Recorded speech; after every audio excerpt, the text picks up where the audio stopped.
তজু সেৱা দেৱ কোনো অধীন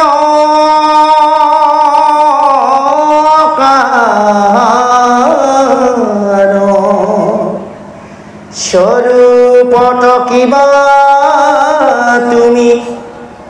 কহা কৰি খান মোৰ মনে তোমাকে ঈশ্বৰ বুলি কয় তজু তপ দেখি তাতো সংশয় গয় এতেকে তোমাত কৰি আছে শ্ৰেষ্ঠ দেৱ তাতে সে ভকতি ভাৱে কৰা নিতে সেৱ মোৰ মহাসংশয় চেদিও কৃপাময়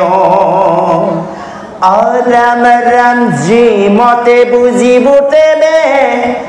বুজাইবে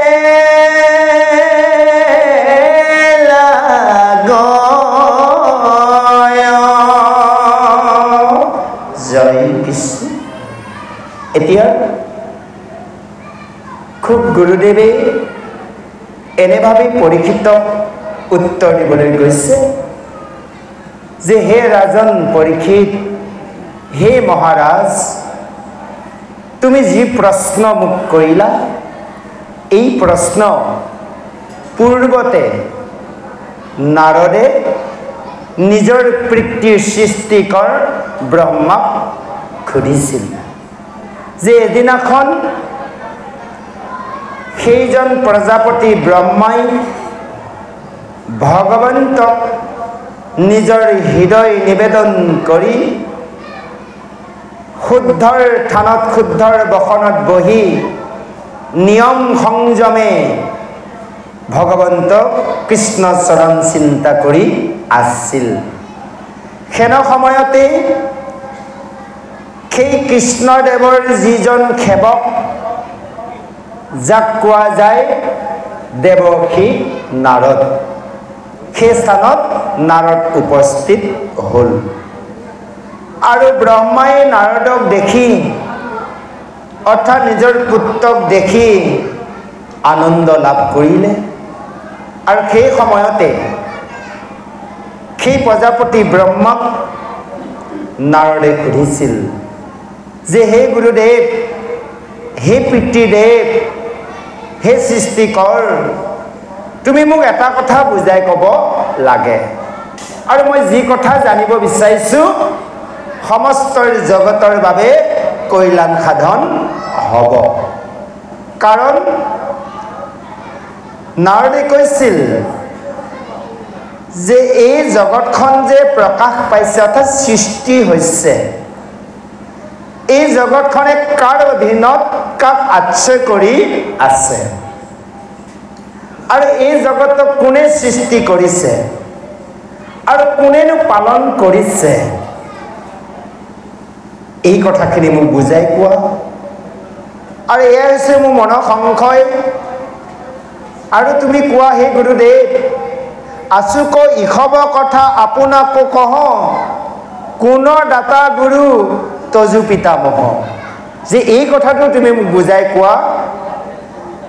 যে কোনজন তোমাৰ পিতামহ অৰ্থাৎ মোৰ পিতামহ, তোমাৰ গুৰু অৰ্থাৎ তোমাৰ পিতৃ, তুমি মোক এই কথা বুজাই কোৱা। কাৰণ মই আজি বুজি পালোঁ তুমি যে কোনোবা এজনক মনে মনে চিন্তা কৰি আছা। মই ভাবিছিলোঁ তুমিয়ে সকলো ঈশ্বৰ, কিন্তু আজি বুজি পালোঁ তুমিওতো কাৰোবাক চিন্তা কৰি আছা। মই সদায় তোমাকে চিন্তা কৰি আছোঁ পিতৃ গুৰু হিচাপে, তুমিও মনে মনে কাৰোবাক চিন্তা কৰি আছা। সেই গতিকে তুমি মোক এই কথাখিনি বুজাই কোৱা, কোনজন তোমাৰ গুৰু, কোনজন আমাৰ পিতামহ? সেই কৈছে মোৰ মনে তোমাকে ঈশ্বৰ বুলি কয়, তজু তপ দেখি তবু সংশয় লাগে। যে মোৰ মনে সদায় তুমি ঈশ্বৰ বুলি ভাবিছিলো, তুমি তপস্যা কৰি থকা দেখি মোৰ মনত সংশয় আহিছে, সেইকাৰণে তুমি মোক এই সকলোবোৰ কোনজন শ্ৰেষ্ঠ দেৱৰ আৰু কাক ভক্তি কৰা উচিত, কাক সেৱা কৰা উচিত, মোৰ মনত এইকণ সংশয় আহিছে। এই গুৰুদেৱ তুমি মোক এই সংশয়খিনি দূৰ কৰি দিয়া। আহক, কাৰণ কিয় সুধিলে জানে? আমি এতিয়া এই সংসাৰত আমি মানুহবোৰে ভকত হৈছোঁ, ঢেৰ কাৰোবাক কাৰোবাক সেৱা পূজা কৰি আছোঁ। সেইকাৰণে এই প্ৰশ্নটো তেতিয়া তাহানিতে নাৰদে ব্ৰহ্মক সুধিছে, আমাৰ মনুষ্যসকলৰ মনৰ সংশয় দূৰ কৰিবলৈ। সেইকাৰণে আমাৰ একখনীয়াসকলক বেলেগে প্ৰশ্ন কৰি লাভ নাই, কাৰণ ভাগৱত শাস্ত্ৰ চাওক, নিজে বুজি উঠক কি কৈ আছে বেদে। ভাগৱত হৈছে বেদ, বেদে কি সিদ্ধান্ত দিছে, বেদে কাক পুজিবলৈ দিছে, বেদে কাক সেৱা কৰিবলৈ দিছে, এই কথাটো আমি বেদ অধ্যয়ন সাধুসংগ মাধ্যমে বুজিব লাগিব। সেইকাৰণে আজি নাৰদে ব্ৰহ্মক প্ৰশ্ন কৰিছে। নাৰদে নজনা নহয়, জানে। নাৰদে যদি ব্ৰহ্মাক নুসুধে, ব্ৰহ্মাই যদি নাৰদক উত্তৰ নিদিয়ে, আমি তেনেহ'লে এই কথাখিনি আজি নেপালোহেঁতেন। আহক, ইয়াৰ পিছত সুন্দৰভাৱে নাৰদৰ প্ৰশ্নৰ হয়তো ব্ৰহ্মাই উত্তৰ দিব। এতিয়া প্ৰভুজনৰ কণ্ঠে আমি শ্ৰৱণ কৰোঁ। জয় কৃষ্ণ।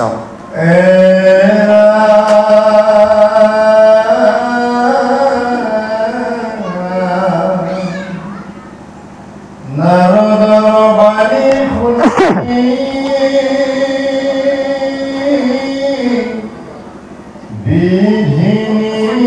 বিধিনিগতি ধন্য ধন্য কৃপা ৰদমহা মতি মুখ পুনোৱাকি তুমি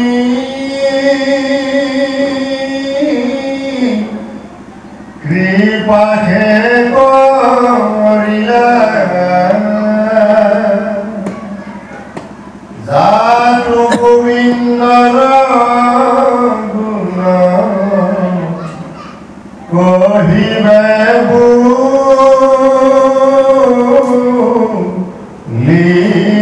লীলা মহাধৰ্ম কৃষ্ণ কথা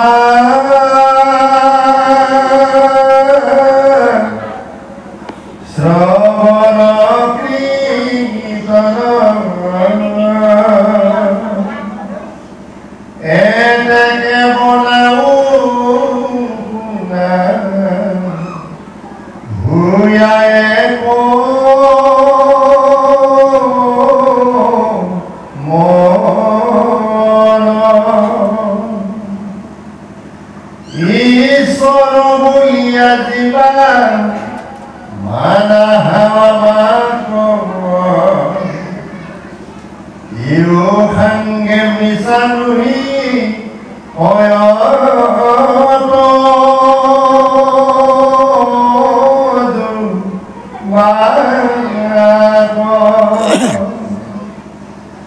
জাতু ঈশ্বৰৰ কৰ্ম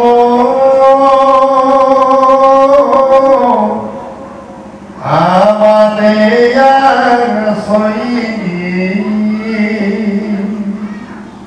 কৃষ্ণ সেৱাতে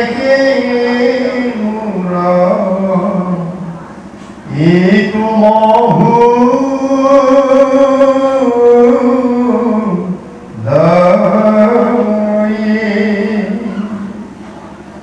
কৃষ্ণ পাদ পদ্মময়ী হৰি চোৱাৰ চয়ী তাতে আমাক লোকে ঈশ্বৰ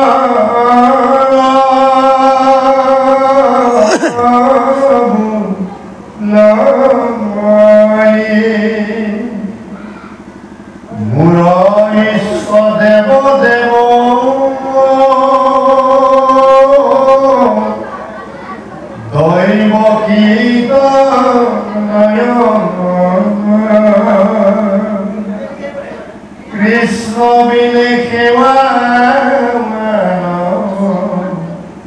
দেৱ নাহি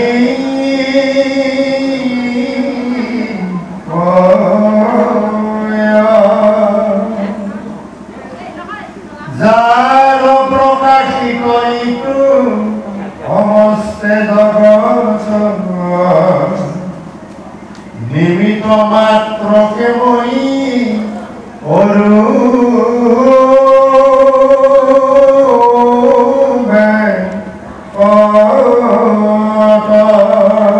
নমো নমো হেন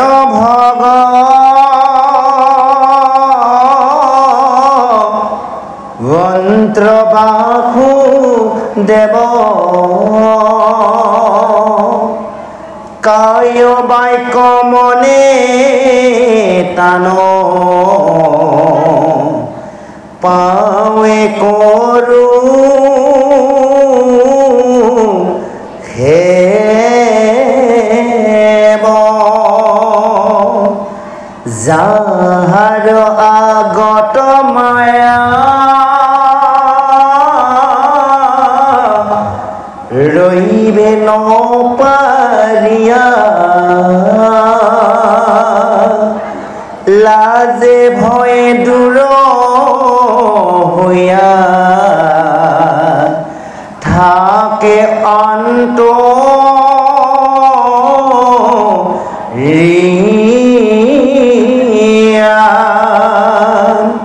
তুমি হবে সেই মহা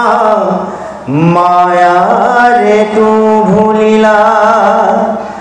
জগতে সে জগত গুরু আমাক বলিলা যি কথা পুছিলা তাৰ লয়ো পৰিষেদ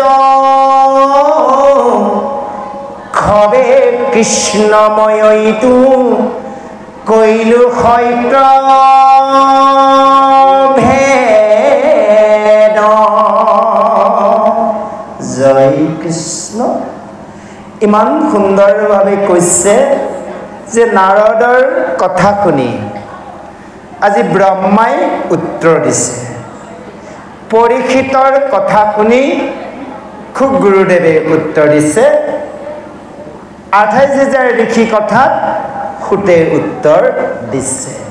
একেখিনি উত্তৰ আমালৈ প্ৰদান কৰিছে। কৈছে নাৰদক কৈছে, হেৰা নাৰদ, ধন্য ধন্য তুমি, মোক যে কি কৃপা কৰিলা।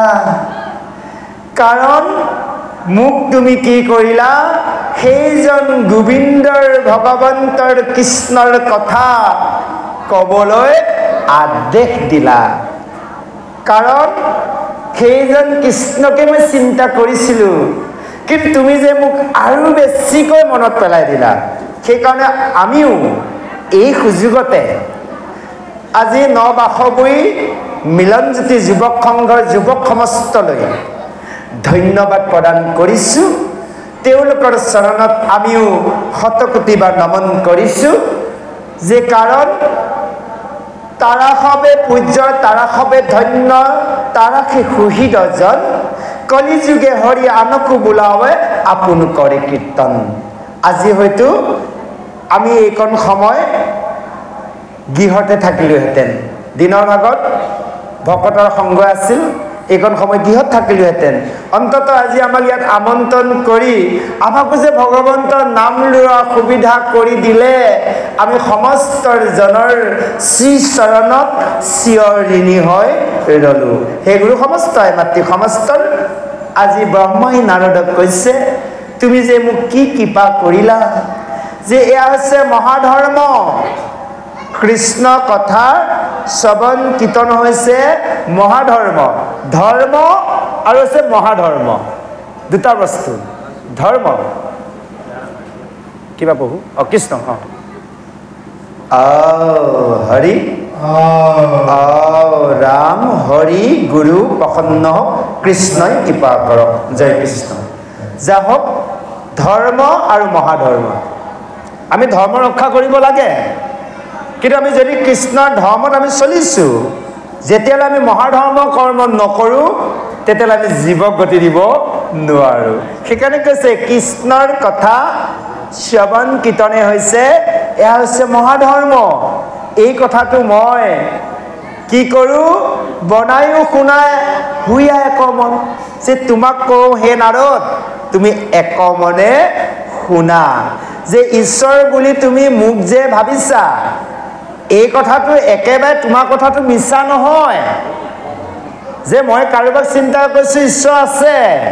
তুমি যে মোক ঈশ্বৰ বুলি ভাবিছা এই কথাটো কেতিয়াও মিছা নহয় কাৰণ যে সেইজন ঈশ্বৰক যিয়ে সদায় চিন্তা কৰে সেইজনক ঈশ্বৰ জ্ঞান কৰিব লাগে অৰ্থাৎ গুৰুক আমি ঈশ্বৰ জ্ঞান কৰিব লাগে এইফালে চাওক নাৰদৰ পিতৃ হৈছে ব্ৰহ্মা আৰু নাৰদৰ গুৰু হৈছে ব্ৰহ্মা গতিকে গুৰু হ'ল পিতৃ হ'ল গুৰু গতিকে গুৰুক নমস্কাৰ কৰিলে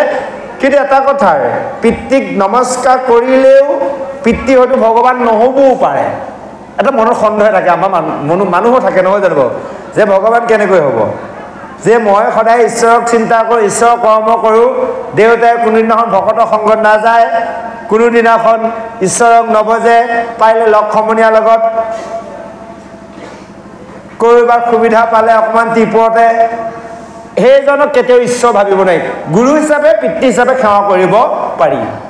কিন্তু ভগৱান ভাবিব নোৱাৰি যে উপদেশ দাতাই হ'ল গুৰু সেইজনক ভগৱান বুলি কৈছে যে আমি সেই সমস্তজনক আমি কি কৰিবলৈ সেৱা কৰিব লাগিব আজি ব্ৰহ্মাই কৈছে যে যিজনে ঈশ্বৰ কৃষ্ণক সদায় ঈশ্বৰৰ কৰ্ম আশ্ৰয় গ্ৰহণ কৰে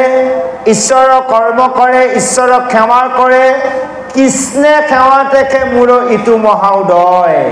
যে সেইজনক কি কৰা যায় যে সেইজনক ঈশ্বৰ বোলে কৃষ্ণৰ পাদপদ্ম মই কৰিছোঁ আশ্ৰয় তাতেকে আমাকো লোকে ঈশ্বৰ বোলে যিজনে কৃষ্ণৰ চৰণ সেৱাৰ কৰি যিজনে কৃষ্ণকে আশ্ৰয় কৰি কৰ্ম কৰে সেইজনক ঈশ্বৰ কৰে অৰ্থাৎ ভকতে ভগৱান বুলি কোৱা নাই ভকত কাক কৈছে কোনোদিনাখন যদি ভগৱন্তক ভজনা কৰা নাই কোনোদিনাখন ভালদৰে সাধু সংগলৈ নেযায় কোনোদিনাখন গুৰু গৃহত ঈশ্বৰৰ কৰ্ম নাই সেইজনক কেতিয়াও ভগৱান বুলি ক'ব নোৱাৰি সেইকাৰণে কৈছে যে ভকত হ'ল ভগৱান ভকতক আমি ভগৱান দেখিব লাগিব যিজন ভকতৰ মুখৰ নাম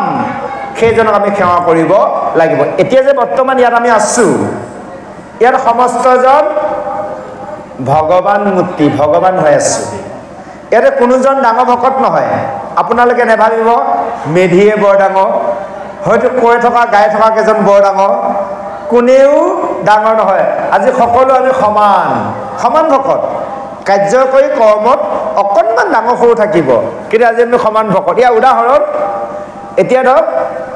এই লাইনৰ বৰ্ডখন আছে বৰ্ডৰ পৰা পইণ্টকেইটা বনাই দিলে বাল্ব দি দিলে এইটো বাল্বত যিটো পাৱাৰ ইয়াত 2 পিনৰ বাল্ব পইণ্ট দি যদি আৰু এটা বাল্ব জ্বলোৱা যায় সমান ভল্টেজ পাৱাৰ আহিব তেনেকৈ কৈ সিটোৰ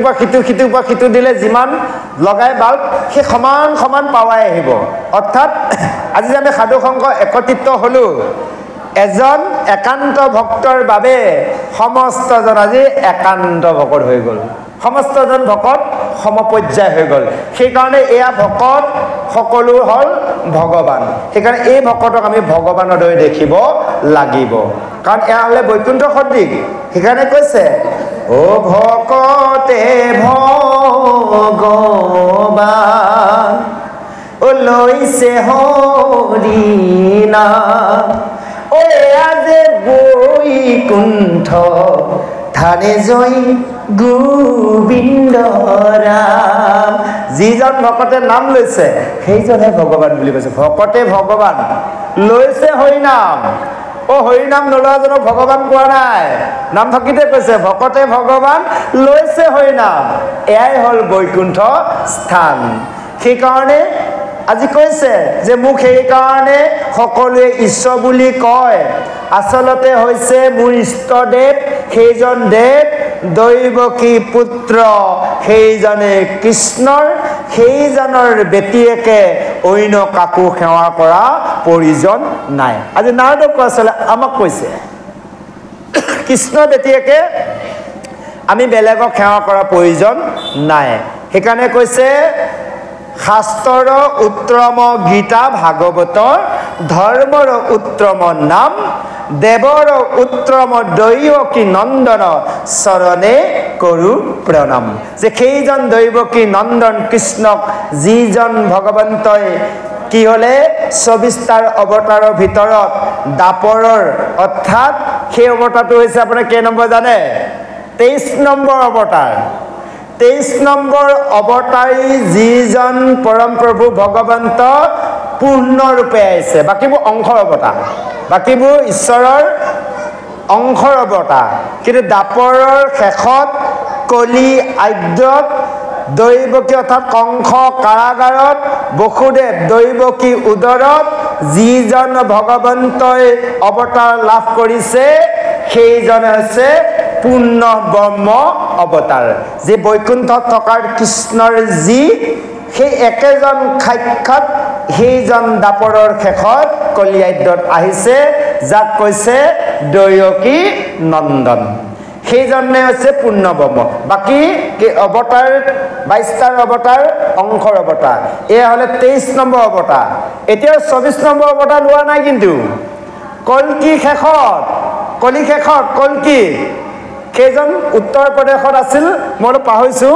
বিষ্ণু জখাৰ নামৰ ব্ৰাহ্মণ গৃহত আৰু তেওঁ কিবা এটা নাম হেৰি দিছিলে মই পাহৰিছো অলপ তাত জন্ম লাভ কৰিব শেষ 24 নম্বৰ অৱতাৰ আৰু তেওঁ যিটো ঘোঁৰাত পৃথিৱী ভ্ৰমণ কৰিব সেই ঘোঁৰাটোৰ নাম হৈছে দেৱদত্তৰ ঘোঁৰা এডাল ঢাল তৰোৱাল ল'ব এফালৰ পৰা মেলচসকলক কাটি বুন্দামা কৰিব এতিয়া লোৱা নাই কিন্তু 23 নম্বৰ অৱতাৰ লীলাবিলাকে আমি এতিয়া কৰি আছো 24 নম্বৰ অৱতাৰ আহিব এই মানে কলি শেষত কলকি অৱতাৰ আছে 24 নম্বৰ এনেভাৱে গৈ আছে 24 অৱতাৰ বহুত গ'ল এতিয়া হয়তো আমাৰ কাৰণে 23 অৱতাৰ হ'ল এক অৱতাৰ বাকী আছে এই 23 নম্বৰ অৱতাৰকে আমি বৰ্তমান কলিযুগৰ লোকসকলে একান্তৰভাৱে সৎসংগ কৰি শ্ৰৱণ কীৰ্তন কৰি তৰি যাব লাগিব আৰু যিসকলে তৰিব নোৱাৰে দুৱাচাৰী হ'ব অৱশেষত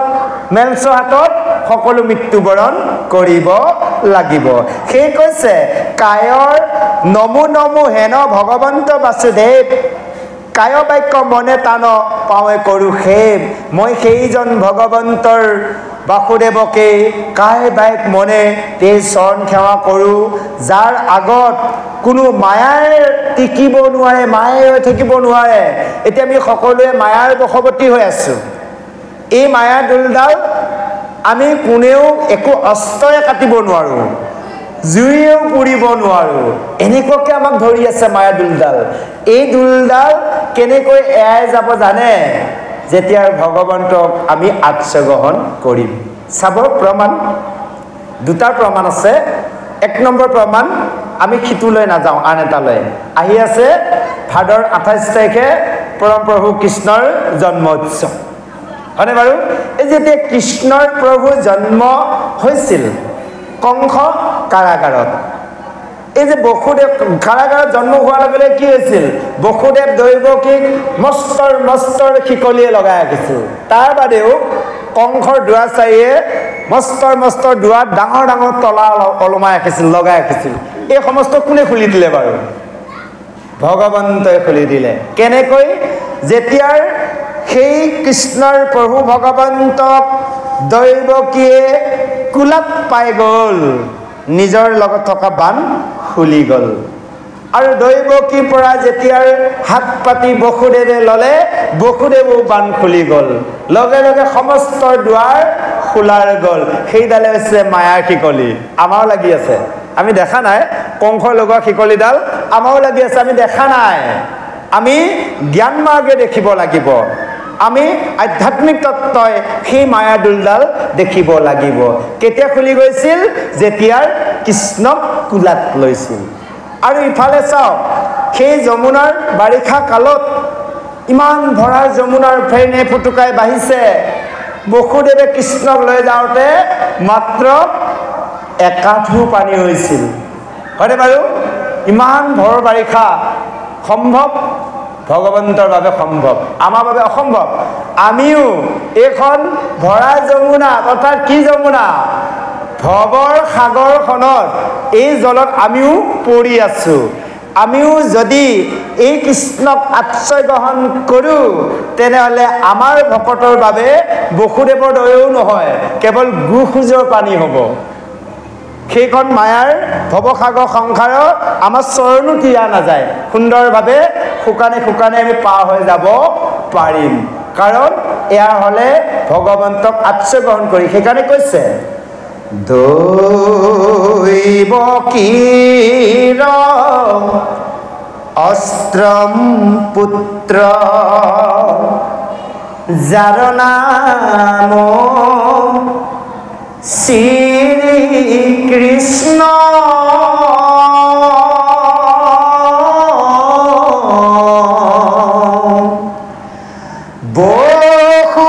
বসুদেৱে কুলে লৈ যায় ও ভৰা যমুনাৰ মাজে শ্ৰীগালে বাট দেখুৱাই অযোগ মায়া আনিলে সলাই। এই যে বসুদেৱৰ আগত শিয়ালটো গৈছিল, হয়নে বাৰু? এইটো কোন বাৰু? আমিতো এতিয়া মায়া মায়া কৈ আছো। মায়া এগৰাকী ভাৰ্যাৰ প্ৰকৃতি,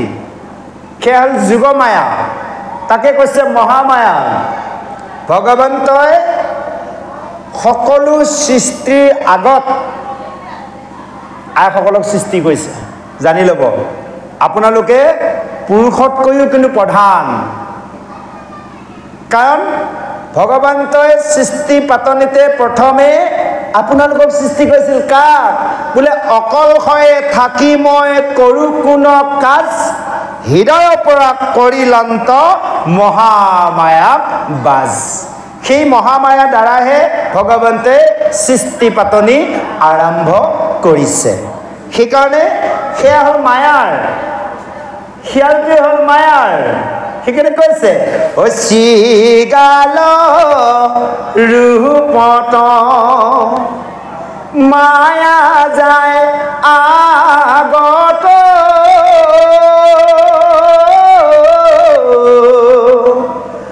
অনন্তৰে ধৰিলে ফনা পিতা বসুদেৱে কৃষ্ণ কোলাতে লৈ পাৰ হৈল ভৰা যমুনা। কৃষ্ণক কোলাত লোৱাৰ বাবে ভৰা যমুনা পাৰ হৈ গ'ল। আমিও যদি সেইজন কৃষ্ণৰ প্ৰভু ভগৱন্তক এই হৃদয়ৰ কোলাত ধ্যান ধাৰণাৰে ৰাখিব পাৰোঁ, তেনেহ'লে এই মায়াৰ জৰিডাল আপুনি খোল খাই যাব আৰু এই ভৱ সংসাৰখনত আমাৰ বাবে পাৰ হৈ যাবলৈ কোনো অসুবিধা নহ'ব। এই কথাখিনিকে আজি সুন্দৰভাৱে কৈছে। গতিকে এই ব্ৰহ্মাণ্ডৰ কোটি ব্ৰহ্মাণ্ডৰ তাৰ ওপৰতহে আছে এখন দেশ, অৰ্থাৎ ৰাজ্য। সেই ৰাজ্যখনক উল্লেখিত কৰিছে যে কৈছে ব্ৰহ্মাণ্ড বাজক সিটো কৃষ্ণৰ নগৰ, সেইখনত কোনোদিনাখন পতন নহয়। এই যে আমি যিমানবোৰ ব্ৰহ্মাণ্ড পালোঁ মায়াৰ দ্বাৰা সৃষ্টি, এদিন পতন হৈ যাব। এই ব্ৰহ্মাণ্ড নাগ হৈ যাব ব্ৰহ্মাণ্ডৰ বাজকক্ষিতু কৃষ্ণৰ নগৰ সুৰাসুৰ নৰ কৰে খেব যিখন স্থান পাবলৈ আজি আমি সৌ টেঙাগুৰিৰ পৰা এখেত আহিছে সদৌ বাগ যাব পৰা আপোনালোকে দহু কাম ক্ষতি কৰি এই বৰষুণতো ঘৰলৈ নাযায় একান্তৰ মনে সাধু সংগত কৃষ্ণ কথা শুনিছে ইয়াৰ অৰ্থ জানে সেইখন বৈকুণ্ঠত যাবৰ বাবে যিখন বৈকুণ্ঠত গ'লে কোনো দিনাখন জন্ম নাই তাত মৃত্যু নাই সেই কৈছে যে সেইখন ব্ৰহ্মাণ্ডৰ কৃষ্ণৰ নগৰ তাতে পৰম প্ৰভু কৃষ্ণই বাস কৰে আৰু সেইখনত কোনো দিনাখন পতন নহয় এই বিশ্ব ব্ৰহ্মাণ্ডৰ দিন প্ৰলয় হ'ব কিন্তু সেই কৃষ্ণ নগৰ বৈকুণ্ঠৰ কোনো কাৰণত পতন নহয় আৰু সেই কৃষ্ণৰ নগৰ মানে বৈকুণ্ঠলৈ কোনো কাৰণত জ্ঞানী আৰু কৰ্মী আৰু যাগ যুগ তপস্যা কৰা সকলে এই কলিযুগত কৰা সকলে যাব নোৱাৰে কেৱল পৰম প্ৰভু ভগৱন্তৰ গুণৰ নাম যি লীলামালাৰ দাপৰত কৰা তাকেই যদি আমি একান্তৰভাৱে বৈষ্ণৱ সংগত থাকি শ্ৰৱণ কীৰ্তন কৰোঁ তেহে সেইখন আমি কৃষ্ণৰ নগৰ বৈকুণ্ঠলৈ যাব পাৰিম সেইকাৰণে আমি কাছৰ দৰে সংযত হ'ব লাগিব এই যে আমাৰ দেখা যায় খাতলাবোৰত তলত থাকে কাছৰ তাৰ ওপৰত আছে হাতী হয়নে বাৰু দেখা যায় আৰু সিংহৰো দেখা যায় ইয়াৰ অৰ্থ হ'ল জানে কাছৰ হ'ল ভক্তি প্ৰতীক কাছতে কি কৰে শত্ৰু দেখাৰ লগে লগে ঠেংকেইখন সুমুৱাই দিব মূৰটো সুমুৱাই দিব আমি আকৌ শত্ৰু দেখিলে লৈ আৰু লাখতিডাল দাখন হয়নে বাৰু এয়া নহ'ব সংযত শত্ৰু আছিল লাহেকৈ আঁতৰি যোৱা আঁতৰি থকা ভাবিব পাৰে মোক ভয়ে খায় কিন্তু ভকতে কাক ভয় খায় জানে সন্মানক ভয় খায় কাকো ভয় নাখায় ভগৱন্ত ভকত হৈছোঁ কাৰোবাক যদি বেয়া কথা এটা কওঁ এই বৰ ভকত দেখাইছে মুখত বেয়া বেয়া বাক্য তেতিয়া ভগৱন্তক বদনাম কৰা হ'ব আমি গতিকে ভগৱন্তৰ বদনাম নকৰিবলৈ ভগৱন্তৰ ভকতে মান সন্মানক ভয় খায় কাৰোকো একো নকয় বেয়া ঠাইলৈ নেযায় বেয়া খাদ্য নেখায় বেয়া বাক্য নকয় বেয়া সংগ কোনো কাৰণত নকৰে আৰু এইবোৰ যদি আমি সংযত হওঁ তেতিয়াহ'লে কৈছে সেই কাছৰ দৰে ভক্তি প্ৰতীক এতিয়া আছে হাতী হৈছে পাপৰ প্ৰতীক হয়নে বাৰু হাতীৰ দৰে যদি আমি গজেন্দ্ৰৰ দৰে যিফালে যাওঁ বাঁহ বেত ভাঙি চব ধ্বংস কৰি যাব বিচাৰোঁ য'তে যাওঁ তাকে জগ লগাই থৈ যাওঁ হয়নে বাৰু তেতিয়াহ'লে এয়া হ'লে পাপ বাটত যোৱা কাৰোবাক বেয়া কৰি যোৱা কিবা জগ লগাই যোৱা নিজৰ লগত পাপ অৰ্জন কৰা এতিয়া সিংহ হৈছে নামৰ প্ৰতীক তাকে কৈছে নাম সিংহৰ গতিকে এইকাৰণে আমাক এই তিনিটাৰ প্ৰতীক দেখাই থাকে এতিয়া সিংহৰ দুটা দিয়ে নামঘৰ দুৱাৰ দলিত কিয় দিয়ে নামৰ প্ৰতীক অৰ্থাৎ পাপক ধ্বংস কৰা হৈছে সেই দুটা সিংহ সেই অৰণ্যখনত হৈছে হস্তি হৈছে পাপ আৰু সিংহ হৈছে নাম যাৰ গুজৰণি অৰ্থাৎ সিংহৰ গুজৰণি শুনাৰ লগে লগে সমস্ত হস্তি জীৱ জন্তুৱে পলায় নামৰ শব্দৰ শুনাৰ লগে লগে সমস্ত পাপ পলাই পতং হয় বা যায় এই কথাখিনিকে সুন্দৰভাৱে বুজাইছে আমাক শেষত কৈছে যে সেইজন কৃষ্ণই যি বৈকুণ্ঠ নিৰ্মাণ কৰিছে এহিমতে কৃষ্ণত উপজে লোক যতৰ ঈশ্বৰ কৰি ভিন্ন নুহি বিচাৰতৰ যেন সুবৰ্ণ হন্তে জনমে কুণ্ডল বিচাৰত নাম মাত্ৰ সুবৰ্ণৰ কেৱল এতিয়া আমি কি কৰোঁ জানে এতিয়া আইসকলে কিবা কিবি পিন্ধি আছে হয় যদি সোধা যায় ফুলিযোৰ কি বোলে সোণৰ চেণ্ডাল কি সোণৰ কিন্তু সোণে শব্দটো সোণে ওলাই আছে হয় আপুনি চেণ্ট পিন্ধিছে ফুলি পিন্ধিছে তাৰ আকৌ এটা নাম কি লাগি আছে সোণ এতিয়া এই কথাটো বুজাইছে ভগৱন্তৰ যদিও কোনো নাম নাই ৰূপ নাই তুমি প্ৰভু নিৰ্গুণৰ গুণৰো সীমা নাই নিগুণ হৈ জীৱে সেই গুণ গায় প্ৰসংগটো আপোনালোকে গাই আছে গতিকে সেইজন নিৰ্গুণ হয় তেওঁ গুণ ক'ৰ পৰা গালে সেইকাৰণে কৈছে ভগৱন্তৰ পানী আকাৰ অৰ্থাৎ এটা গিলাচত দিয়াৰ লগে লগে পানী এগিলাচ যদি এই প্লেটখনত দিয়া যায় এক প্লেট হ'ব চৰি এটা দিলে এক চৰিয়া হ'ব তদনু ভগৱন্তৰ কোনো আকাৰ নাই কোনো নাম নাই কোনো ৰূপ নাই কেৱল এই কাৰণে এতিয়া কৈছে ভগৱন্তই চৰাচৰত প্ৰৱেশ হৈ আছে এতিয়া আমাৰ শৰীৰত থকা বাবে ভগৱন্তই কি আছে মনুষ্য ৰূপে আমি আছে হৃদস্থিতি হয় গৰু ছাগলী দেখাৰ লগে লগে গৰু ছাগলীটো ভগৱান আছে সেইকাৰণে কৈছে কুকুৰ চিগাল গধব আত্মা ৰাম সবাকো জানিয়া কৰিবা প্ৰণাম মনত পৰিছে সৰু কাহিনী এটা এই আপোনাৰ এজন পাঠেক তেওঁ খেলৰ পাঠেক আৰু এই মানে এইখন খেল সেইখন খেলে মাতে যায় ল'ৰাটো আছিল লাহে লাহে ডেকা হ'ল ল'ৰাটোক সংসাৰ এখন কৰি দিলে নাতি এটাও পালে তাৰপৰা ল'ৰাটোৱে মাজে মাজে তিনিআলি ৰাস্তাত মানে মাৰি থাকে আৰু কেতিয়াবা কেতিয়াবা গছৰ তলত বহিলে দেউতাকে ক'লে বোপাইও মৰমত কৈছে এদিন আৰু হেৰি নহয় এই তই এতিয়াতো ডেকা হৈ থকা নাই কাৰণ তোক সংসাৰখন কৰি দিয়া হ'ল তই এতিয়া বাপেকি হ'লি মই নাতি পালোঁ আৰু মই ভকত মানুহ যে তই যদি এই ৰাস্তা পদূলি এনেকৈ কৰি থাক কাৰ পুতেকো বোলে অমুকৰ পুতেক মোৰতো মান সন্মানৰ কথা আছে এই পাৰিলে লাহে লাহে এৰিবি আগৰ স্বভাৱটো আৰু এই ওচৰে পাজৰে পাঠ পঠন হ'লে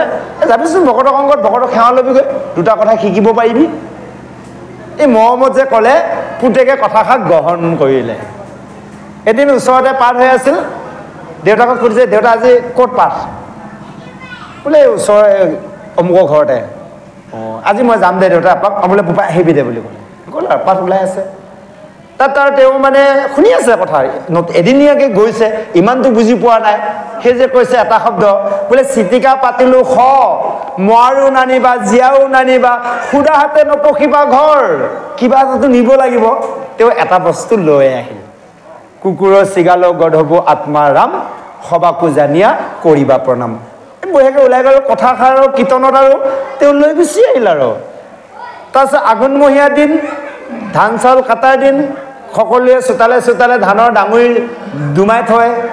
তেওঁ ল'ৰাটোৱে আগতীয়াকৈ আহিলে মানে তিনিআলি ৰাস্তাতে কোনোবা লগৰ দুজনৰ লগত কথা পাতি আছিল দেউতাকে আহি পালে নঙলা খোলা আছিল গাই এজনীয়ে গৈ ধানৰ ডাঙৰি টানি পেলাই ল'লে একদম নঙলাকৈ লৈ দুটাঙন দিছে ল'ৰাটোৱে আহি পাইছে আহি দেউতা কি কৈছে বুলি এই কৈছে নঙলা খোলা আছিল ধান খালে ইমান কিয় কৈছে আজি পাথৰটো ওলাইছিল কুকুৰৰ চিগাল গধব আত্মা ৰাম সবাকো জানিয়া কৰিবা প্ৰণাম এই তইচোন নিজে পঢ়িছিলি হেই এয়া শাস্ত্ৰ কথা শাস্ত্ৰতে এৰিব লাগে ক'ত টকলা মাটি লৈ ফুৰে এই আমিও যদি ইয়াত পোৱা কথাখিনি ইয়াতে এৰি থৈ ঘৰলৈ নিনিও তেনেহ'লে মিছাতে পঢ়ি থকা হৈছে ষষ্ঠী স্নানৰ সময় হ'ব হয়নে বাৰু হাতীটো গা ধুৱাই দিলে সোঁডালে বালিখিনি মাৰি লোৱাৰ লগে লগে ধোৱা আৰু নোধোৱা কি পাৰ্থক্য যদি ইয়াত শুনাৰ কথা ইয়াতে এৰি থৈ যাওঁ একো নিব নোৱাৰিলেও অন্ততঃ যি পাৰোঁ ইয়াৰ পৰা কৃষ্ণ কথা জানি বুজি জীৱনত এটা দুটা আমি পালন কৰাৰ চেষ্টা কৰাৰ নামে হৈছে ভক্তি সদায় যদি একেখিনিকে কৰি আছোঁ কৃষ্ণ কথাও শুনি আছোঁ হে কি হ'ব নামঘৰীয়া হ'লোঁ বুজিছে ঘৰটো কৰোঁৱে নামঘৰটো সদায় ধূপ ধূনা দিওঁ সদায় খেলৰ পাঠে গ'লেও পাঠ কৰোঁ কি হ'ব আৰু সদায় আছোন আমাৰ দুৰ্গতি নুগুচে এটা কেনেকৈ গুচিব আমি আগৰবোৰ এৰি দিয়া নাই প্ৰভু হয়নে বাৰু পুৰণাটো যদি এৰি নিদিওঁ নতুনটো পাম নেকি থ'লেতো প্ৰভুজনৰ কি হওক পুৰণা ডানলপকেইটা ভৰি আছে নতুনকৈ লৈ আহিল এতিয়া পুৰণাকেইটা উলিয়াই নিদিলে প্ৰভু নতুনকেইটা থ'বই নোৱাৰে তদনুৰূপ আমাৰ লগত থকা পুৰণা যি ৰীতি নীতি যিখিনি নেকি আমাক ক্ষতি কৰি আছে আমি এৰিব লাগিব এৰিলেহে নতুনটো আমালৈ আহিব সদায় কৃষ্ণ নাম লৈছোঁ বেয়াবোৰ এৰি দিয়া নাই ভালবোৰ নাহিব ভাল আৰু বেয়া য'ত ভাল থাকিব তাত বেয়া নাথাকে য'ত বেয়া থাকিব তাত ভাল নাথাকে চাব ভাল মানুহ এজনে বেয়া মানুহ এজনৰ ওচৰত নাযায় কিবা কাৰণত গৈ পালেও আঁতৰি আহে আৰু বেয়াজনৰ ভালজনৰ ওচৰত নাযায় এইজনৰ ওচৰত কি যাবি খাই বৈ এজন দেখিলে ক'বই তই কাম নাই বুলি ক'ব দুই আঁতৰিব তদনুৰূপ এই ভাল বেয়া গতিকে আমি বেয়াটো যেতিয়া জীৱনৰ পৰা বেয়া কৰ্ম বেয়া খাদ্য বেয়া বাক্য এৰি দিয়া নাই ভালটো বিচাৰি থাকিলে থাকিবনে আমাৰ ভক্তিৰ লগত খাদ্যৰ জড়িত আছে চাব আপোনালোকে আমাৰ এই নৱদাৰ ভিতৰত বাকি কেইখনলৈ নাযাওঁ এই কেইখন দাৰতে আমি চাওঁ এতিয়া আমাৰ কি আছে কাণ দুখন দিছে কাণৰ কাম হৈছে কেৱল শুনা দুখন কাণ এটা কাম চকুৰ দুটা কাম হৈছে এটাই দৰ্শন কৰা চোৱা হয়নে বাৰু নাকৰ আমাৰ বিন্ধা দুটা উশাহ লোৱা এয়াৰ শ্বাস প্ৰশ্বাসৰ দুটা কাম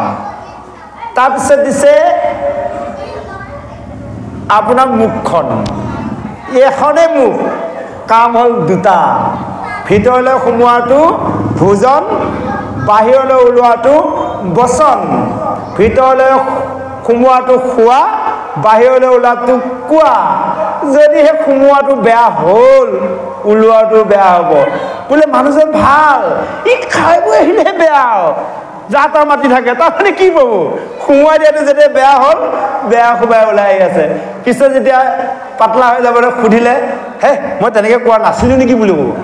বুজি পালেনে কিহে কয় একে বুজিবলৈ সহজ কৰি দিছোঁ জীৱনৰ প্ৰেক্টিকেলি দেই প্ৰভুসকল আইসকল এয়া কাম নকৰাকৈ থাকে না কৰি আহিছোঁ এটা সময় কাৰণ চাব এজন মানুহক যেতিয়া অস্ত্ৰোপচাৰ মানে অপাৰেশ্যন কৰে যিটো ঠাইত কাটিব সেইখিনি এটা ইনজেকশ্যন কোৰ্চ কৰে ঠাইটুকুৰা কি কৰিলে বিশূন্য কৰি লয় সেইটুকুৰা কাটি ফালি থাকিলেও সেইজন মনুষ্য বা সেইগৰাকী আয়ে গম নাপায় যেতিয়াৰ কি হ'ব এজন মনুষ্যই এই কামটো কৰি লৈ মগজটো শূন্য হৈ যায়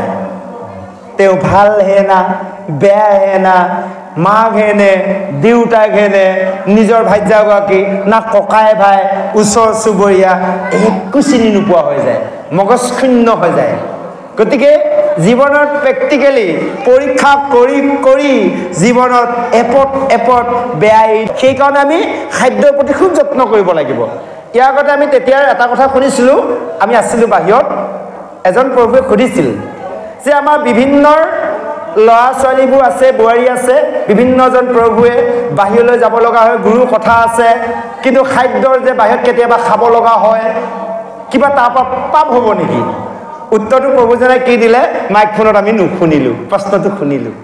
যা হওক ইয়াতে কৈছে বিপদে নিয়ম নাস্তি বিপদত নিয়মে নাস্তি আপুনি ক'ৰবালৈ গৈছে আপুনি প্ৰাণটো বচাবলৈ ওৱান টাইম ক'ৰবাত খাদ্য আপুনি খাব পাৰে তাকো কিন্তু ভগৱন্তক নিবেদন কৰি গুৰুৰ বাক্যৰ দ্বাৰাই আপুনি শুদ্ধি কৰি খাব লাগিব সেই বুলি যে বাহিৰত খাব পালোঁ বুলি হোটেলত মাছে মঙহে খাই আহিম সেইটো কেতিয়াও হ'ব নোৱাৰে আৰু গুৰু বাক্য থাকিল বুলি সদায় যে বাহিৰত খাম শুদ্ধি কৰি কৰি সেইটোও হ'ব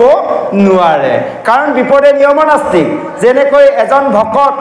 যেতিয়া তেওঁ বৃদ্ধৰ অৱস্থাত অলস হ'ব উঠিব বহিব নোৱাৰিব তেওঁ স্নানৰ প্ৰয়োজন নাই কাৰণ এতিয়া আমি ভকত আছোঁ আমি গা নোধোৱাকৈ একো খাব নোৱাৰে অস্নানং ভোজনং মলসদৃশং অস্নানং পিয়ুষং মূত্ৰসদৃশং এতিয়া আপোনালোক আমি সমস্তই এতিয়া সৰ্বশৰীৰ শক্তি আছে কৰিব পাৰোঁ এতিয়া আমি গা নোধোৱাকৈ একো খাব নোৱাৰোঁ তেতিয়া অলস অৱস্থা হ'ব নিজৰ শৰীৰটোক উঠাই লৈ যাব নোৱাৰোঁ নিজৰ বস্ত্ৰখনকো পিন্ধিব নোৱাৰা হ'ম তেতিয়াৰ কোনো স্নানৰ প্ৰয়োজন নাই সেই তেতিয়া খাদ্য খালেও সেইজনে ভগৱন্তকে স্মৰণ কৰিব কাৰণ ভকত যেতিয়াৰ গতিকে এই কথাখিনিকে আমাক সুন্দৰভাৱে বুজাইছে সেই গুৰু সমস্ত আই মাতৃ সমস্তৰ আহক ইয়াৰ পিছত আৰু সুন্দৰ পদে আগবাঢ়িছে আমি শ্ৰৱণ কৰোঁ জয় কৃষ্ণ ধন্য মোৰ পুত্ৰ শুনা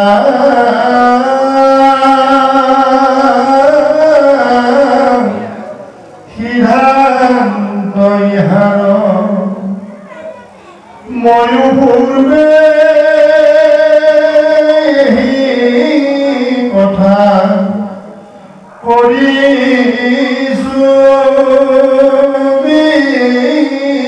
বিচাৰ অৰম যদি কৃষ্ণ বিনা বস্তু জগত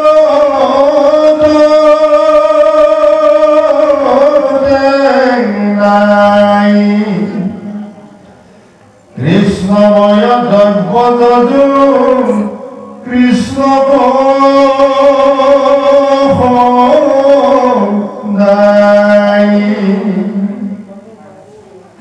মুখ দেখি মনোয়াদি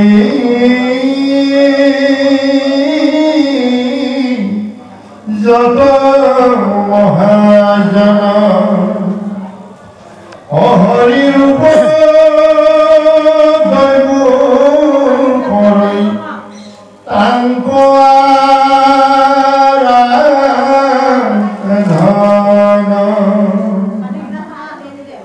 সমস্তে কহিলময়ী তোমাত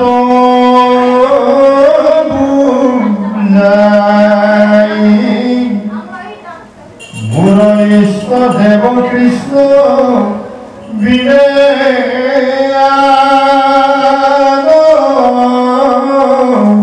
নাই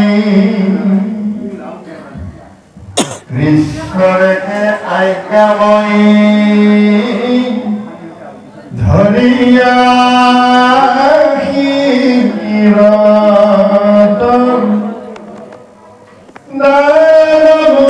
জনমিটো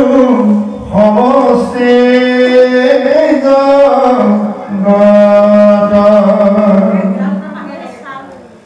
হৰম হৰিৰ অধীন হুয়া হৰে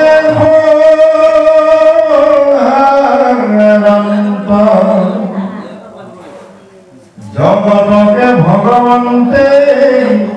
আপুনি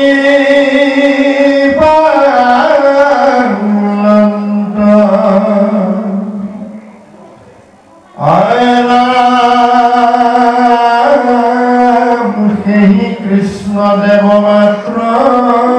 সেব্য জগতৰ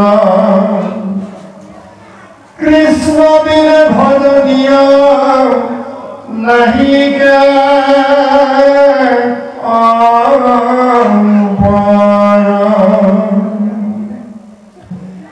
ৰাম কৃষ্ণ বিনে আনন্দী সৰসৰ যত কৃষ্ণ সেৱাৰ কিছু শুনিও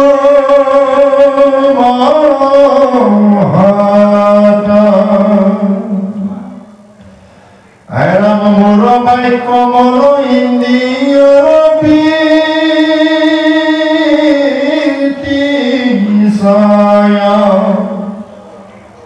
কদাচিত মিছা নহে জানা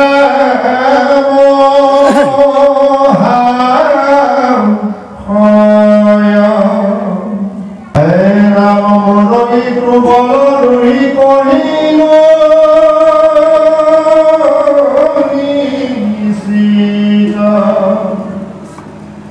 প্ৰেম ভাৱে হৰি পদ ধৰিছো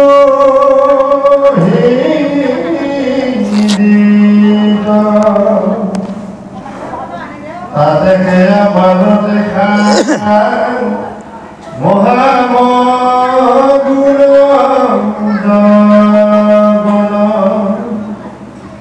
কৃষ্ণ সেৱ বল তুমি জানা তো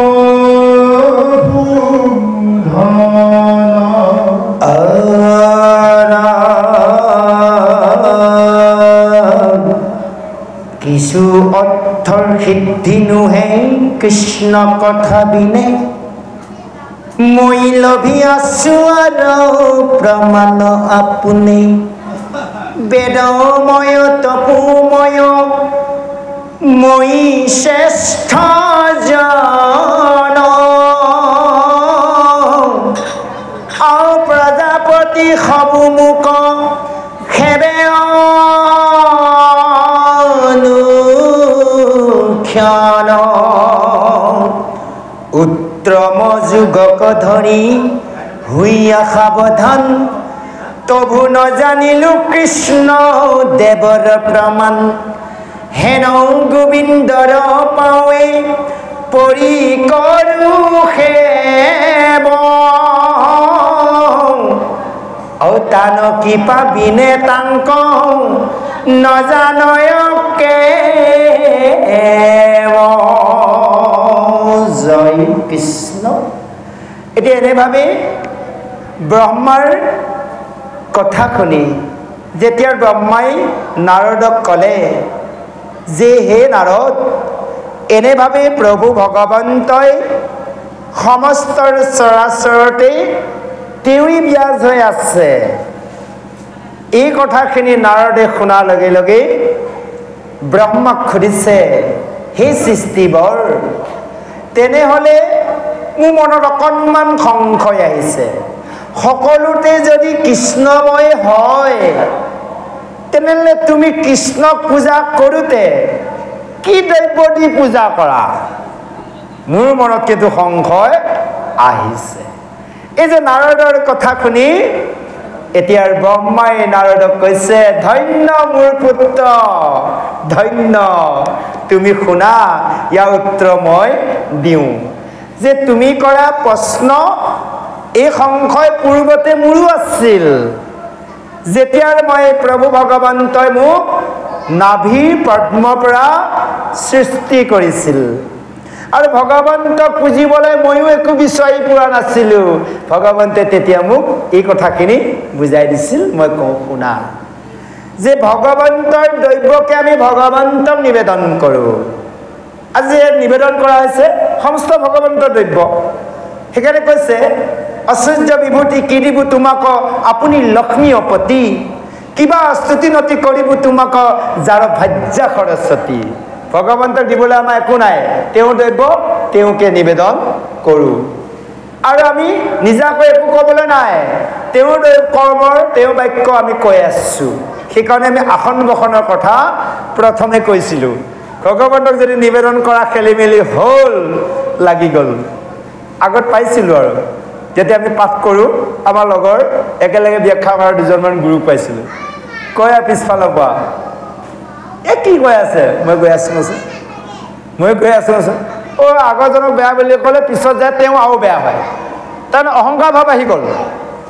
এইবোৰত অহংকাৰ কেতিয়াও কৰিব নালাগে। এই ভগৱন্ত কৰ্মতে নহয়, আমি জীৱনত কাৰো ওচৰত অহংকাৰ ভাৱ আনিব নালাগে। আৰু এইখিনি জানিবৰ বাবে আমি এই বেদশাস্ত্ৰৰ সাধুসংগত থাকি শ্ৰৱণ কীৰ্তন কৰিব লাগে। সেইকাৰণে ব্ৰহ্মাই কৈছে যে এইখিনি কথাৰ পূৰ্বত মোৰ সংশয় আছিল, যদিও মই কৃষ্ণৰ দ্ৰব্যকে অৰ্থাৎ বস্তুকে এই জগতত কৃষ্ণকে মই নিবেদন কৰি কৃষ্ণ সেৱাৰ কৰিছোঁ। আৰু মোকে দেখি সেই মুনু আদি মহাজনসকলেও সেই দ্ৰব্যকে ভগৱন্তক সদায় আৰাধনা কৰিছে। সেই কৈছে, সমস্তে কহিলো মঞ্চি তোমাতো বুজাই, মোৰ ইষ্টদেৱ কৃষ্ণ বিনে আন নাই। হে নাৰদ, মই তোমাক সমস্ত বুজাই ক'লোঁ যে মোৰ ইষ্টদেৱ পূজনীয় দেৱ কৃষ্ণৰ ব্যতিৰেকে অন্য কোনো নাই। সেইকাৰণে তোমালোকে সদায় সেইজন কৃষ্ণকে পূজাৰ সেৱাৰ কৰিবা। সেই কৈছে, হৰিৰ অধীন হুইয়া হৰে সংহাৰান্ত, যে হৰি অধীন হয়, হৰয় অৰ্থাৎ শিৱই সংহাৰ কৰিছে, আৰু ময়ো হৰি অধীন হয়, মই সৃষ্টি কাৰ্যৰ কৰিছোঁ। আজি ব্ৰহ্মাই কৈছে তে আমিও মনুষ্যসকলে হৰি অধীন হয় আমি কৃষ্ণক সেৱাৰ কৰিব লাগে। সেই কৈছে, সেহি কৃষ্ণদেৱ মাত্ৰ সেৱ জগতৰ, কৃষ্ণৰ বিনে ভজনীয় নাহি অপৰ। সেইজন কৃষ্ণকে সমস্ত জগতে সেৱাৰ কৰিব লাগে। সেইজন কৃষ্ণৰ ব্যতিৰেকে অন্যৰ সেৱাৰ কৰা দেৱ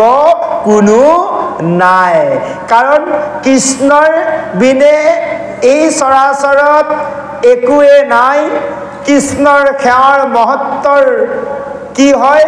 মহাৰ ফল আছে। মূৰ বাক্যৰ মন ইন্দ্ৰিয় বৃত্তি ছয়, কদাচিতো মিছা নোহে জানা মহা হয়। যে মোৰ বাক্যৰ মোৰ যি বৃত্তি, যে এইবোৰ কেতিয়াও মিছা নহয়, তুমি জানি ল'বা হে নাৰদ। সেইকাৰণে আমি মানুহবোৰ ভুল বেদশাস্ত্ৰ কেতিয়াও ভুল নহয়, হয়নে বাৰু? বেদে দিয়া সিদ্ধান্ত মৰ্মে আমি কৰ্ম কৰা নাই, সেইকাৰণে আমাৰ বিপদ বিঘিনিবোৰ হয়। ভকত হৈছোঁ বোলে, ভকত হোৱাৰ বাবে কেইটামান নিয়ম পালন কৰিছোঁ, মাজে মাজে আমি এৰি দিছোঁ। যা হওক, তথাপিতো এটা কথা কওঁ, এইটো পবিত্ৰ ভাদ মাহ। যদিও ভকতৰ কাৰোবাৰ অভ্যাস আছে মাছ মঙহ খোৱাটো, ভাদ মাহত একেবাৰে নাখাব, গুৰুজনা মাহ। আৰু সেইফালে কাতি মাহত নাখাব, পাৰিলেতো একেবাৰে এৰি দিব লাগে, 2টা মাহ বন্ধ দিব, কাৰণ কাতি মাহত বগলীও মাছ মঙহ নাখায়, মাছ নাখায়। আৰু ইফালে হ'ল কি, আমাৰ মাহত আছে একাদশী, মৰাশী, পূৰ্ণিমা, দ্বাদশী আৰু ৰবিবাৰটোত কিন্তু মাছ মঙহ খাব নাপায়। যদি শাস্ত্ৰই কৈ আছে, গুৰুদেৱ আছে, তাৰ ওপৰত কিছু কথা কৈ যাব আপোনালোকক। যা হওক, সেই কৈছে, এনেভাৱে কৈছে যে সেইজনে হৈছে ভজনীয় দেৱ কৃষ্ণৰ, আৰু সেইজনকে সদায় প্ৰেমভাৱে হৃদয়ত হৃদস্থিতি কৰি সেৱাৰ পূজাৰ কৰিবা। সেই কৈছে, তাতে সে আমাৰ দেখা মহাগুণগণ, কৃষ্ণ সেৱা বৰ তুমি জানা তপু ধন। যে সেইজনে হৈছে মোৰ পূজনীয় দেৱ, আৰু মই সেইজনৰে গুণগণ সেৱাৰ কৰোঁ, আৰু সেই সেৱাৰ বলে দ্বাৰাহে মই এই সৃষ্টি কাৰ্য কৰিছোঁ। হে নাৰদ, তুমি জানি ল'বা। এতিয়া চাওক, ভগৱন্তৰ কৃপাৰ অবিহনে বৃক্ষপত্ৰ এটাও নলয়। এতিয়া ভগৱন্তৰ কৃপাতহে আমিবোৰ কৰ্ম কৰিছোঁ, চলন ফুৰণ কৰিছোঁ। এই কথাটোকে নাজানি আমি ভগৱন্তক এৰি কৰ্ম কৰিব যাওঁ। আজি চন্দ্ৰ সূৰ্য বায়ু বৰুণ অগ্নিয়ে ভগৱন্ত আজ্ঞা পালন কৰি তেওঁলোকৰ ডিউটিবিলাক কৰি আছে, দায়িত্ব পালন কৰিছে। যদি বায়ুৱে কয় 10 মিনিট সময় অকণমান জিৰণি লওঁ, ব্ৰহ্মা সৃষ্টি ধ্বংস হৈ যাব, জীৱ জগতৰ জীৱ মৰি নাইকিয়া হ'ব। গতিকে সূৰ্যই যদি কয় কালি দিনটো মই অকণমান ৰেষ্ট লওঁ, দিনটো নহয় অকণমান সময়হে, কাৰণ আমাৰ বাবে মানে এবছৰ দেৱসমূহৰ মাতে এদিন। যদি কয় মই এবেলা ৰেষ্ট লওঁ অকণমান, তেতিয়াহ'লে 6 মাহ সূৰ্যই নলাব। কম ডাঙৰ সমস্যা হ'বনে বাৰু? গতিকে এইবোৰে ভগৱন্তক ভয় খায়, ভগৱন্তৰ আজ্ঞাৰ শিৰধাৰ্য কৰি প্ৰতিটো মুহূৰ্তত তেওঁলোকৰ নিজা নিজা কৰ্ম কৰিছে। আমি মনুষ্যসকলে ভগৱন্তৰ বাদ দি নিজা নিজাকে কৰ্ম কৰিবলৈ গৈছোঁ। ভগৱন্তই কৈছে মোক সেৱা কৰা, আমি কৈছোঁ কি ভগৱন্তক পিঠি দি সৃষ্টিবোৰক এফালৰ পৰা ধ্বংস কৰি মাৰা কাটাত লাগি আছোঁ। হ'বনে বাৰু? কেতিয়াও নহ'ব। তাৰ বাবে ব্যৱস্থা ৰাখিছে নৰক। আৰু যেতিয়া ভগৱন্তৰ সন্মুখ হ'ম বৈকুণ্ঠ, ভগৱন্তৰ বিমুখ হ'ম নৰক। আৰু যদি এবাৰ ইফালে সন্মুখ এবাৰ ইফালে যদি বিমুখ কৰি থাকোঁ, তেতিয়াহ'লে এই মধ্যস্থত স্বৰ্গলৈ যাম, আকৌ পুণ্য শেষ হ'লে নৰকলৈ যাম। গতিকে আমি এই জন্ম মৃত্যুৰ চক্ৰ বন্ধ কৰি বৈকুণ্ঠত যোৱাৰ ব্যৱস্থাৰ এই সাধুসংগৰ ব্যতিৰেকে আৰু এই কলি যুগত অন্যৰ একো ধৰ্ম হ'ব নোৱাৰে। সেই শেষত কৈছে যে প্ৰজাপতি ব্ৰহ্মাই এনেভাৱে কৈছে হেন গোবিন্দ পাৱে পৰি কৰোঁ সেৱ, তানৰ কৃপা বিনে তাংক নজানো কেৱ। সেইজন গোবিন্দৰ চৰণতে পৰি মই সদায় সেৱা কৰোঁ, তেওঁ সেৱাৰ ব্যতিৰেকে মই আৰু অন্য একো নাজানো। সেইকাৰণে এজন ভকতে ভগৱন্ত কৰ্ম সেৱাৰ বাহিৰে অন্য কথা চিন্তাও নকৰে, অন্য একো বুজিও নাপায়। যা হওক, আহক ইয়াৰ পিছত জয় কৃষ্ণ। আহক হয়। কৃষ্ণ হয় হয়।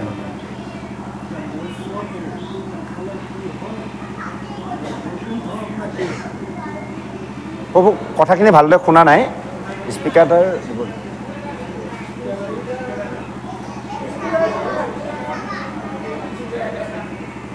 আধা শুনিছোঁ আধা শুনা নাই প্ৰভু কথাখিনি, কাৰণ ভালদৰে শুনি নল'লে কোৱাৰ অলপ অসুবিধা হয়। কৃষ্ণ কৃষ্ণ, জয় কৃষ্ণ জয় কৃষ্ণ। এতিয়া স্পীকাৰকে দিব পাৰিম। হয়, আপোনাৰ বৈকুণ্ঠ কথাটো মই শুনি আছোঁ, আৰু কিবা এটা কৈ আছে আপুনি? মৎস্য হয়, পহু হয়, ভাল হয়।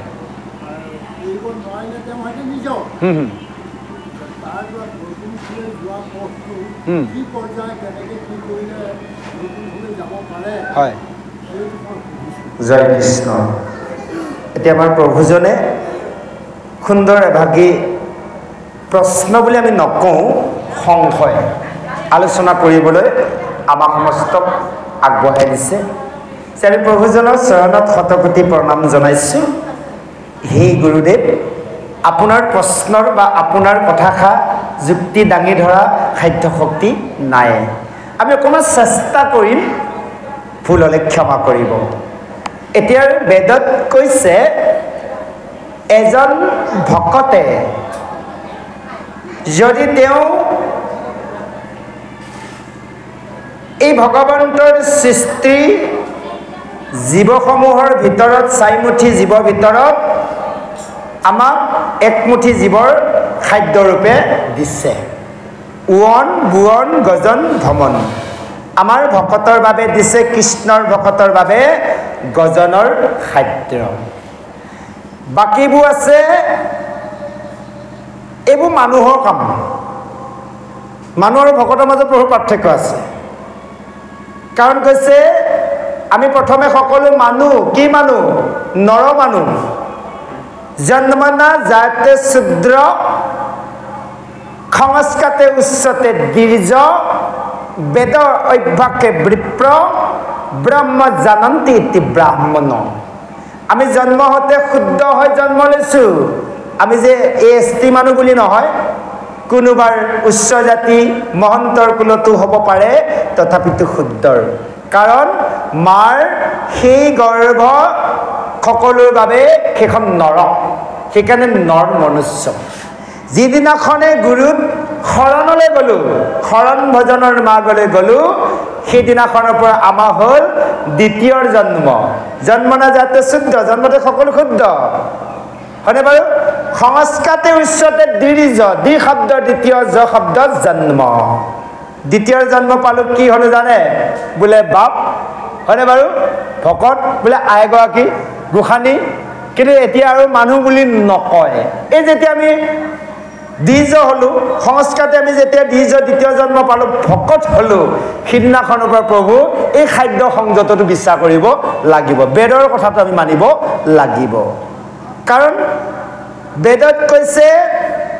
চাৰিমুঠি জীৱৰ ভকতৰ বাবে গজনহে খাদ্য তাকো আকৌ গজনৰ ভাগ দিছে প্ৰভু এই যে নহৰু পিঁয়াজটো ভকতৰ বাবে নহয় ইয়াৰ কাহিনীটো কৈ দিওঁ যিখিনি সময়ত দেৱতাৰ অসুৰে একত্ৰিত হৈ ক্ষীৰসাগৰ মন্থন কৰিছিল সেই সময়ত প্ৰথমে ওলাইছিল কালকুট্টৰ বিষ জানিব লগা কথা এতিয়া আমিও যদি আমাৰ এই ক্ষীৰসাগৰখন মন্থন কৰোঁ প্ৰথমে ওলাব আমাৰো বিষ আপোনালোকৰ কাৰ কি ওলাইছে নাজানো জীৱনত ভকত হ'বলৈ আহিছোঁ যেতিয়া প্ৰথমে অকণমান মন্থন কৰিছোঁ বিষ ওলাইছে ঈশ্বৰক চিন্তা কৰোঁ সাধু সংগলৈ যাওঁ বেয়া বেয়া ভাৱনাবোৰ আহে এয়া বিষ তাৰপিছৰ পৰা অনেক দ্ৰব্য ওলালে দেৱসমূহৰ ভাগ বিতৰণ হ'ল শেষত ধনন্তই অমৃত কললৈ এই যেতিয়া অমৃত বিতৰণৰ সময়ত অৰ্থাৎ অমৃত কল পাই অসুৰসকলে লৈ গ'ল তেতিয়া পৰম প্ৰভু ভগৱন্তই দেখিল অসুৰসকল এনেও শক্তিশালী আৰু মৃত্যু সঞ্জীৱনী মন্ত্ৰ আছে অসুৰদৈত্যৰ শুক্ৰাচাৰ্যৰ লগত অসুৰসকল মৰিলেও শুক্ৰাচাৰ্যই বাৰে বাৰে জীয়াই দিয়ে দেৱতাসকলৰ শক্তিও কম এইসকল অমৌ নহয় এতিয়া যদি অসুৰে অমৃত খাই লয় তেতিয়া দেৱতাসকল সমূলি মৰিব লগে লগে পৰম প্ৰভু ভগৱন্তই সেই অসুৰৰ ৰাজ্যত গৈ এগৰাকী মোহিনী ৰূপ ধাৰণ কৰি উপস্থিত হ'ল আৰু মোহিনীক যেতিয়া দেখিল নৃত্য দেখি সকলো অসুৰে ভুল গ'ল আৰু অৱশেষত তেতিয়াৰ সেই মোহিনীয়ে ক'লে হেৰা দৈত্যৰাজ জানিব পাৰিছোঁ তোমালোকে বোলে দেৱসমূহৰ পৰা অমৃত কলহ কাঢ়ি লৈ আহিলা বৰ ভাল কৰিলা কিন্তু এটা কাম কৰা তোমালোককতো দেৱসমূহে বহুতো নিন্দা তিৰস্কাৰ কৰে, তেওঁলোককো এবাৰ লাজ দিয়া বোলে কেনেকৈ তোমালোকে দেৱতাসকলক মাতা, তেওঁলোকেতো অমৃত নিজে উলিয়াই খাবই নোৱাৰিলে, তোমালোকে কাঢ়ি আনিলা, তোমালোকৰ গৃহলৈ মাতি তেওঁলোককো অকণমান ভাগ দিয়া। এই যে ভগৱন্তৰ মোহনীৰ ৰূপত মোহ যায়, অসুৰে চিন্তা কৰি কথাটোও হয়, লগে লগে দেৱতাসমূহক আমন্ত্ৰণ কৰিলে। তে দেৱসমূহে সেই দৈত্যৰ স্থানত ওলাল, এফালৰ পৰা বহিলে, বহোৱাৰ লগে লগে তেতিয়া আকৌ মোহিনী ৰূপী ভগৱন্তই কৈছে কি, হেৰা দৈত্যৰাজ, অতিথি দেৱো ভৱ, অতিথিক আগতে শুশ্ৰূষা কৰা আৰু অতিথিসকলক এফালে বহোৱা, আৰু যদি তোমালোকে বেয়া নোপোৱা তেনেহ'লে আজি অমৃত বিতৰণৰ দায়িত্বটো মোকেই দিয়া। সেই ৰূপত ভুল গৈ কি কৰিলে, সেই মোহিনী ৰূপৰ ভগৱন্তকে অসুৰে দৈত্যকলৰ কি কয় অমৃত কল আগবঢ়াই দিলে। অমৃত কললৈ প্ৰথম দেৱৰাজ ইন্দ্ৰৰ পৰা আৰম্ভ কৰি আহি আছে, ভগাই ভগাই আহোঁতে আহোঁতে শেষত চন্দ্ৰ আৰু সূৰ্যৰ ওচৰত আছিল ৰাহু দৈত্য আছিল। এই ৰাহু দৈত্যৰ যেতিয়া আছিল অমৃত বিতাই আহোঁতে হাত পাতি ল'লে, দিয়াৰ লগে লগেই চন্দ্ৰ সূৰ্যই ইংগিত দি ক'লে, প্ৰভু এইটো দৈত্যহে, দেৱতাৰ বেগ ধৰি আছে। এই অমৃত মুখলৈ নিওঁতে ভগৱন্তই লগে লগে সুদৰ্শন চক্ৰই ডিঙিটোক কাটি দিলে। এই যেতিয়া মুখৰ পৰা ভিতৰলৈ নগ'ল, অমৃতবোৰ চিটিকি পৰিলে, তাৰ পৰা পিঁয়াজ নহৰু হ'ল। গতিকে সেইটো অমৃত হয়, খাব পাৰি, ঔষধি মহাগুণ আছে, কিন্তু ভগৱন্তক নিবেদন কৰিব নে জোঠাৰ বাবে, সেইকাৰণে তাক খোৱাটো নিষিদ্ধ কৰিছে। এইটো খাই আছে, সকলোৱে খাব পাৰে, তাৰমানে ভগৱন্তক নিবেদন কৰিব পৰা নাযায়, তাৰমানে জোঠা হোৱাৰ বাবে। সেইকাৰণে এনে কিন্তু অমৃত, পিঁয়াজ নহৰু কোনো বেয়া বস্তু নহয়, ভাল বস্তু। এই জোঠা হৈ পৰাৰ বাবে অসুৰৰ মুখৰ পৰা পৰিল যে জোঠা হৈ গ'ল, সেইকাৰণে জোঠা অমৃত বাবে ভগৱন্তৰ এতিয়া লেতেৰা বস্তু এটা আমি নিবেদন, এতিয়া প্ৰভুজনে নিবেদন কৰিলে, ইয়াৰ পৰা দুটা খাই পেলাই এই কমিল যদি লৈ যাওক একেটাকো আকৌ তাতে দিয়ক, হ'বনে বাৰু? কেতিয়াও নহয়। ভগৱন্তৰ উচ্ছিষ্ট আমি খাব পাৰোঁ, অসুৰৰ উচ্ছিষ্ট খাব নোৱাৰোঁ। এই মূল কাৰণটো হৈছে সেইটোৱে। যা হওক, আমি পিছৰ পদলৈ সুন্দৰভাৱে আগবাঢ়িছোঁ। প্ৰভুজন এতিয়া কথা কৈছে কি, ভকত হ'লে যদি আমি এই নিখুঁতভাৱে গজন খাদ্য নাখাওঁ তেনেহ'লে আমি বৈকুণ্ঠ যাব নোৱাৰোঁ। আটাইতকৈ ডাঙৰ কথা, আমি ভকতিৰ দিশলৈ আহি এজন ভকতে জীৱনত যদি অন্তিম সময়লৈ কাৰোবাক অন্তৰত বেয়া পাই থাকোঁ তেনেহ'লে সেইটো আত্মাৰো অকণমান খেলি মেলি আছে, বেছি নহয় খেলি মেলি। সেইকাৰণে জীৱনত আগতে কাৰোবাক বেয়া পাইছিলোঁ, এতিয়া বুজি পাই এই নামাতাজনকো নিজে মাতোঁ, তেওঁ মোক মাতে নামাতে বেলেগ কথা। এই দাদা ভালনে, এই খুৰা ভালনে, এই ভাইটি ভালনে, সি মাতিলেও মাতিব, নামাতিলেও নাই, মোৰ দায়িত্বটো মই পালন কৰোঁ। কেতিয়াবা কোনোবা এই তোক নামাতে তই কিয় মাতে, এই তই মানে বুজি নাপাওঁ নহয়, আমিহে বুজি পাইছোঁ। গতিকে এইটো আমি ব্যৱস্থা অভ্যাস কৰিছোঁ। যা হওক, সেই গুৰু সমস্ত এই মাতৃ সমস্ত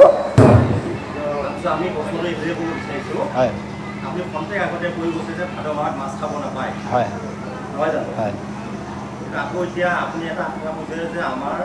গুৰুসকলে পিঁয়াজ নহৰু খাব নাপায়, সেইটো আমি মানিছোঁ। হয় হয়, কৃষ্ণ। নহয় জানো? ভাদ মাহতে মাছ খাব নাপায়নে? অন্য মাহতো মাছ খাব নাপায়? তাৰমানে প্ৰভু ভকতি দিশত ভকতি হয়, তাৰমানে ভকতি দিশত আহিলে আমি মাছ মাংসটো এৰি দিব লাগিব। তথাপিতো এতিয়াৰ বৰ্তমান সময়ত চলে যেতিয়া বহুত হয়, সেইকাৰণে আমি কৈছোঁ এই ভাদ মাহৰ গুৰুজনাৰ এই পবিত্ৰ ভাদ মাহটোৰ বাবে আমি বাদ দিব লাগে, খাব নালাগে। আচ্ছা, আৰু এইফালে কাতি মাহত যদি বগলীও মাছ নাখায়, এই বগলী সোপা যে মাছ খাই পোৱা সিহঁতেও নাখায়, আছে কাৰণ, গতিকে খাব নালাগে। যাওঁ ভকতি দিশত আহিলে এৰিব পৰাটো ভাল। কাৰণ এতিয়া চাওক, মৎস্যৰূপে অৱতাৰ ভৈলা প্ৰথমত উধাইলা চাৰি বেদ প্ৰলয় জলত। আজি যি বেদ আমি শ্ৰৱণ কীৰ্তন কৰি আছোঁ, ভগৱন্তই মাছৰ ৰূপত অৱতাৰহে দিছে। তে সেইজন প্ৰথম অৱতাৰটোকে যদি আমি ভট কৰি খোৱা চিন্তা কৰোঁ, তেতিয়াহ'লে ভগৱন্তে আমাক ভাল পাব জানো? এতিয়া আমি ভগৱানক ভাল পাওঁ, ভগৱন্তৰ বিভূতিবোৰক বেয়া পাওঁ। এনেকুৱা হৈছে জানে প্ৰভু, এতিয়া কেনেকুৱা হৈছে, দেউতাৰ সম্পত্তিবোৰক ভাল পাওঁ, দেউতাক বেয়া পাওঁ, দেউতাক ভাল পাওঁ, সম্পত্তি বেয়া পাওঁ। বাপেকক সম্পত্তি পুতেকক দি থৈ গৈছে কৰোৰ বিঘাৰে মাটি, পুতেকে এফালৰ পৰা বেছি খাই ধ্বংস, সম্পত্তিও ধ্বংস, নিজেও ধ্বংস। তে দেউতাকক পুতেকে সম্পত্তি ধ্বংস কৰা নাই, তথাপি জীৱ মাৰি খোৱাটো সম্পত্তি ধ্বংস কৰা। 1 2 নম্বৰত কৈছে কি, দেউতাক ভাল পাওঁ, সম্পত্তি বেয়া পাওঁ, সম্পত্তিক ভাল পাওঁ, দেউতাক বেয়া পাওঁ। এতিয়া ভগৱন্তৰ বিভূতি বিচাৰিছোঁ কি ঐশ্বৰ্য বিভূতি ধন টকা পইচা কোন অধিকাৰী ভগৱন্তক নিবিচাৰোঁ ধন বিচাৰোঁ আৰে ভগৱন্তক কৈছে লক্ষ্মীপতি ভগৱন্তৰ প্ৰসন্ন ভল্যে দুৰ্লভ কিছু নাই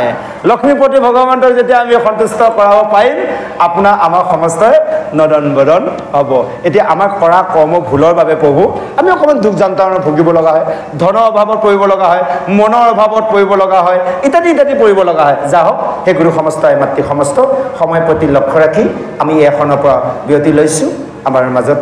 আমাৰ দাস প্ৰভুজনা গুৰুদেৱ আছে তেখেতৰ শ্ৰীমুখে সমস্তজনে একান্তভাৱে আজি কৃষ্ণ কথা শ্ৰৱণ কৰিব জয় কৃষ্ণ